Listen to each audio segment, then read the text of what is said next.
And it starts very soon. It's going to start very, very soon. We've got 6 matches that are coming up this weekend. All 12 clubs in action for NWSL this week. Going to be missing some heavy hitters, but there's still going to be some bright and big names in the spotlight. We're talking about LaRue. We're talking about Heath. All these games you can watch across Paramount Plus. Orlando Pride and Racing Louisville will be on CBS Sports Network. But Friday has a triple header of games. Let's start in order, Lisa. We've got Houston Dash versus Kansas City Current Friday at 8:30 p.m. Eastern. I want to choose draws for all of these, Lisa. I'm not even going to lie to you. I want to choose a draw for every single one, but we got to make some picks. Every single one is a draw? No. Who are you picking in this one? Who are you picking? You get they're coming off of a break. They're coming off of a break. Exactly. There's something joining that's going to happen naturally. Teams are going to be missing key players. We're putting rules on these picks and predictions. You get one draw over the weekend, maybe 2. You can't just go draws across the board. We got to make it exciting for the people. Houston Dash, Kansas City, they're kicking off the NWSL return. Houston, before the break, they're coming off a giant win over North Carolina, 4-3. That was a huge win. It was in Cary, North Carolina as well. And Kansas City's coming off a 2-2 draw with Chicago. So a lot of goals that Houston and Kansas City scored before the break. Yep. However, looking at players that'll be missing, right? Like that's a huge factor now as we come into this July. I'm going to go with Kansas City in this one because with what the Current has and the rookies and what they've been able to do, Elise Bennett and Luera and Weinbrenner, they're just really clicking and they're on a great page. Cece Kaiser and Kristen Hamilton were developing a lot of chemistry in the front line for Kansas City before this international break. And I imagine they're going to pick that right back up if it hasn't been getting stronger throughout this break. I go with Kansas City in this one. What about you? Houston or the Current? I like that you say Houston or the Current. You're not even giving me. No, I'm not. It's not. Well, you get one draw, but I'm not going to use it for this one. But I am excited about this game. I mean, we're talking about some of the trades that happened, but one of the ones that we didn't get a chance to highlight was the Ebony Salmon trade to Houston Dash. That's another move that I really, really love for this Houston Dash. I think it's coming at a very important time as they're missing, quite frankly, every single one of their dynamic attackers to either the Euros or CONCACAF W Championship. We're talking no Sanchez, no Daly, no Prince. Who's going to slot in here? And I think they found a good answer in Ebony Salmon. I'm excited to see this player get more extended minutes in the NWSL. We saw those diminish, quite frankly, in her time with Racing Louisville. But that's a lot of pressure to put on a first game on one specific player. I just am not too sure if there's going to be enough there. But she's also really fired up right now. Oh my gosh, she's extra motivated, and I love that for her, and I'm excited to see the revenge tour for sure. I just am looking at this Kansas City Current side and how they're assembled at the moment and who they have available at their disposal, and I'm also looking at another forward for them to sort of have another big impact during this sort of stretch of international tournaments, and that's Elise Bennett. We have seen what she's been able to do for this Kansas City Current side. And I think once you sort of give her even more freedom to go out there and just sort of play her game, really, really good things happen. And I'm hopeful that we'll get to see that in this game for Kansas City. So I'm going to be going with Kansas City as well. Let's go with the next one here. Lisa, we've got Oil Rain versus North Carolina Courage. This one's kicking off Friday, 10 p.m. Eastern. We've got some NWSL action after dark. The Rain versus the Courage. We've got the Courage who have been struggling to find their footing a little bit here during the regular season. A team that's also going to be missing some pretty heavy hitters in their rotation, including their rookie, Diana Ordonez. And we've got OL Rain that has made some acquisitions, and I think the right time. So I'm going to take it the first pick on this one. I'm going OL Rain in this one, Lisa. Who are you got in this one? I like that pick, right? Like this is so hard for me because you have to balance the players that teams have lost, the players that they have gained. And both of these sides, OL Reign and North Carolina, they've lost big, big heavy hitters for each of their squads. Yeah. OL Reign, they're coming off before the international break, a 1-0 win over Angel City. And then North Carolina, as we just mentioned, coming off that 4-3 loss to Houston that they played at home. But still, the ability to score 3 goals in that match is very impressive. And the thing with OL Reign is they've been plagued with not finding the back of the net enough, right? They get their shots off, they create their chances, but goalkeepers that they go up against and chances that they take just aren't there to find the back of the net. And when we look at North Carolina, yes, Casey Murphy, goalkeeper, is gone with the U.S. national team. However, they've got a backup that played throughout the entirety of the Challenge Cup and won the Challenge Cup, right? Like, so with this one, I'm going North Carolina Courage in this win over OL Reign. I love that. I love that. I can't wait to see who was correct or see if we were both wrong, right? Because who knows? I said everyone's going to get a draw, but we'll see. That's what I prefaced it with, but I'm still making picks. Angel City versus Portland Thorns FC. This one's kicking off Friday at 10:30 p.m. Eastern. We've already let the good people know we're going to be at this game. We're going to be doing a pregame live show. We're going to be active at this event and make sure that we keep an eye on the game in front of us as well. Lisa, when we're looking at Angel City versus Portland Thorns, do you have a winner and why?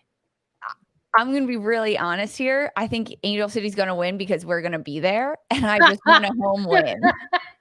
I'm going to be honest in this one. Now, when I look at this a little bit more objectively, I love that. Angel City, right? They're coming off of that 1-0 loss to OL Reign.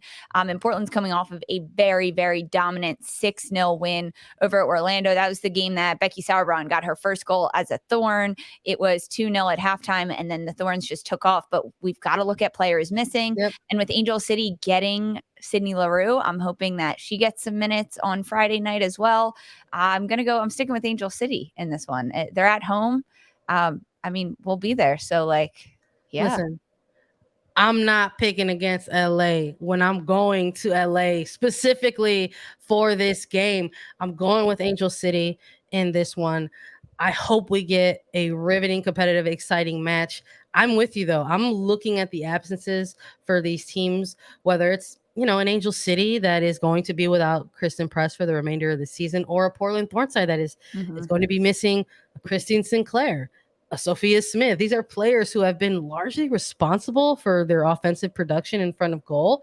So we'll see what happens. And I love the environment that we've been seeing out of these Bank of California events for Angel City. I think the support there have sort of been adding that extra layer to the matches, something that we had typically only seen years ago coming out of a facility like Providence Park for Portland Thorns. That's shifted, obviously. And I love that we've got another facility with another support group that can sort of change the momentum of a game. I think when there are those lulls, right? There are often lulls in a game sometimes. And when we've got games like this that are going to be missing a lot of different types of key players, sometimes you're going to need to rely on those momentum swings. So I'm definitely going with Angel City in this one.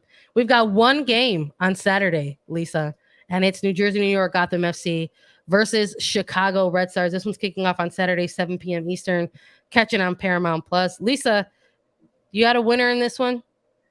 Honestly, yes, I have Chicago taking the win in this one. I do.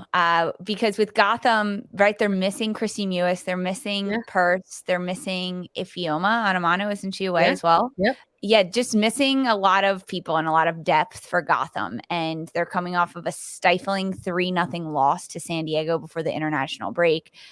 Chicago they're without Mallory Pugh, but I think in this match, they can be a little bit stronger against this weakened Gotham team. Now, this game is being played at Red Bull Arena in New Jersey, so Gotham has the upper hand in that sense, being a home match. But this is a game that I could have seen a draw, so I'm not surprised that you asked me if it was going to be a draw.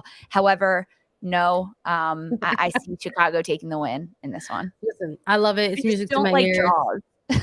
I don't either, and it's music to my ears whenever you go with the home side here for me.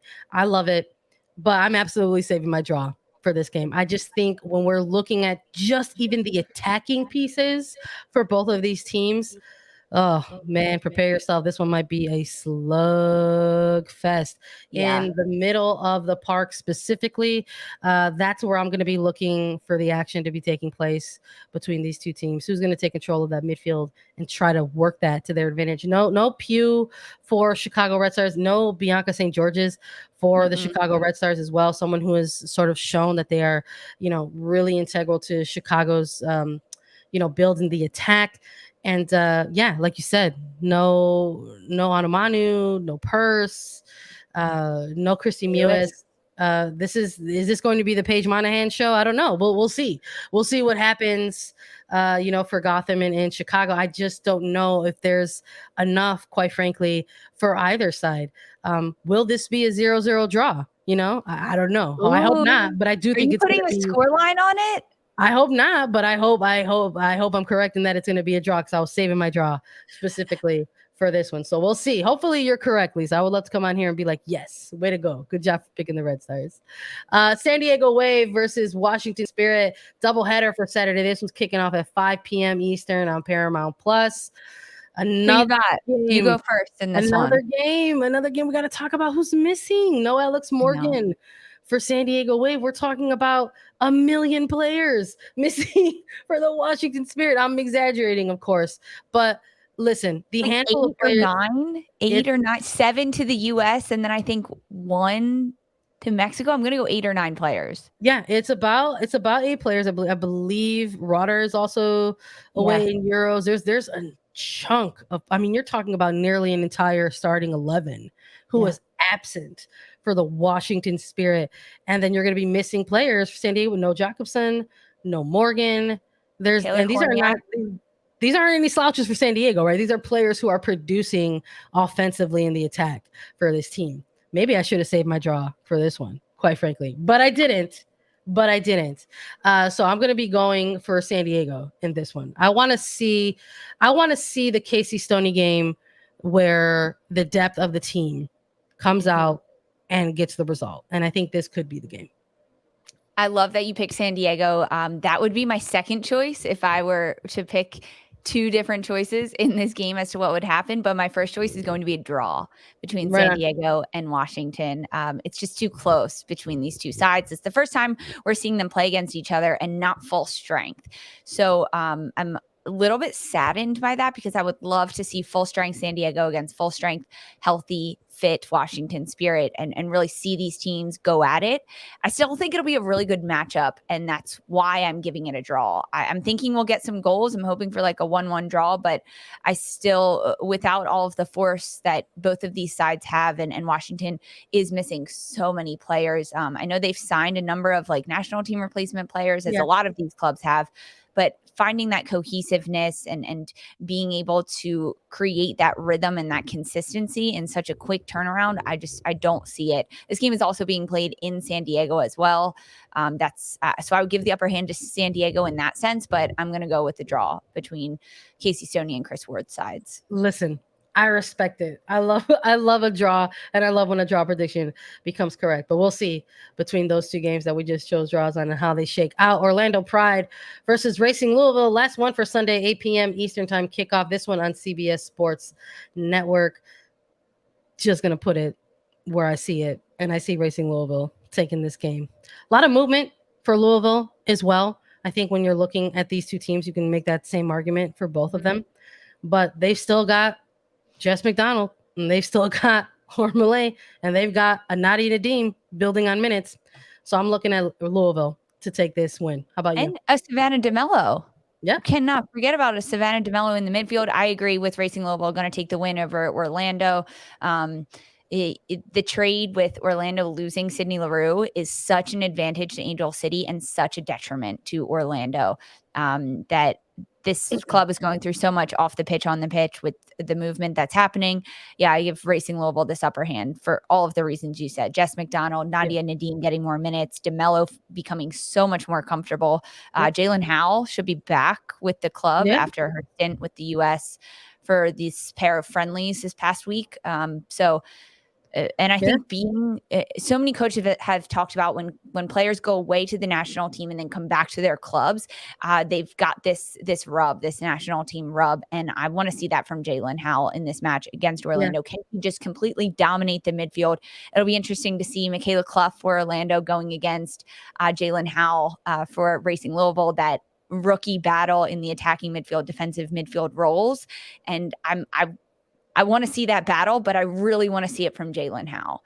I want to see another. I want to see another set piece from Racing Louisville. So Savannah DeMello, like little set piece assassin there. Just I love it. Real, I think, bit of a dark horse. I think for rookie of the year, and we'll see if she has another banger in this game.